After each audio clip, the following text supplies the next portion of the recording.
നാവിൽ വെള്ളമൂറും നല്ല ടേസ്റ്റ് ആയിട്ടുള്ള അടമാങ്ങ അച്ചാർ കഴിച്ചാലോ? കാണുമ്പോൾ തന്നെ കഴിക്കാൻ തോന്നുന്നു. ഈ അടമാങ്ങ അച്ചാർ എങ്ങനെ ഉണ്ടാക്കുന്നത് നോക്കിയാലോ?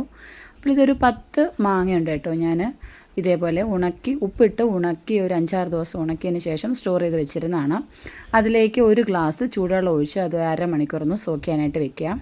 അപ്പോൾ അതിൽ കൂടുതൽ സോക്ക് ചെയ്യേണ്ട ആവശ്യമില്ല കേട്ടോ. കാര്യം ഇത് അല്ലെങ്കിൽ അധികം അങ്ങ് അലുത്ത് പോകും. ഇനി ഇതിൻ്റെ വെള്ളം വേണമെങ്കിൽ നമുക്ക് അച്ചാറിന് ചാറായിട്ട് വേണമെങ്കിൽ ഉപയോഗിക്കാം. അതുകൊണ്ട് ഞാൻ വെള്ളം മാറ്റി വെക്കുന്നുണ്ട്. ഒരു ചീനച്ചട്ടി എടുക്കുക. അതിലേക്ക് നല്ലെണ്ണ ഒരു 3 ടേബിൾ സ്പൂൺ ഒഴിച്ച് കൊടുത്തിട്ടുണ്ട്. ചൂടായി വരുമ്പോൾ കടുക് പൊട്ടിക്കുക. കടുക് നന്നായിട്ട് പൊട്ടി വരുമ്പോൾ അതിലേക്ക് 1 കുടം വെളുത്തുള്ളിയാണ് കേട്ടോ. ഈ ഒരു മാങ്ങയുടെ അളവിന് 1 കുടം വെളുത്തുള്ളിയാണ് ചേർത്ത് കൊടുത്തിരിക്കുന്നത്. പിന്നെ വറ്റൽമുളക്, അതേപോലെ ഒരു 3 തണ്ട് കറിവേപ്പിലയിട്ട് നന്നായിട്ട് ഇളക്കുക. ഞാനിപ്പോൾ ഇതിൽ ഇഞ്ചി ചേർക്കുന്നില്ല. ഇഞ്ചി ഇഷ്ടമുള്ളവർ ഇഞ്ചിയും കൂടെ ചേർക്കുക. ഇനി ഇതിലേക്കൊരു 1/4 ടീസ്പൂൺ മഞ്ഞൾപ്പൊടി, അതേപോലെ 2 ടേബിൾ സ്പൂൺ കാശ്മീരി മുളക് പൊടിയാണ് ചേർത്ത് കൊടുക്കുന്നത്.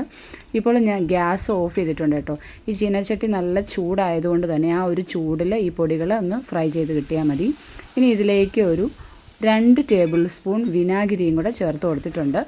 ഇനിയും കായപ്പൊടി ഒരു 1/2 ടീസ്പൂൺ കായപ്പൊടി, ഒരു 1/4 ടീസ്പൂൺ ഉലുവാപ്പൊടിയും കൂടെ ചേർത്ത് കൊടുക്കുക. ഉലുവാപ്പൊടി കയ്യിലില്ലെങ്കിൽ നമ്മൾ കടുക് വറക്കുന്ന സമയത്ത് മുഴുവൻ ഉലുവ ഇട്ടാലും മതി.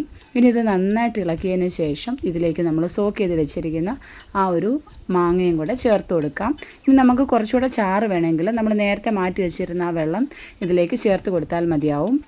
ഇനി ഇത് തുടരെ ഇങ്ങനെ ഇളക്കി കൊടുക്കുക.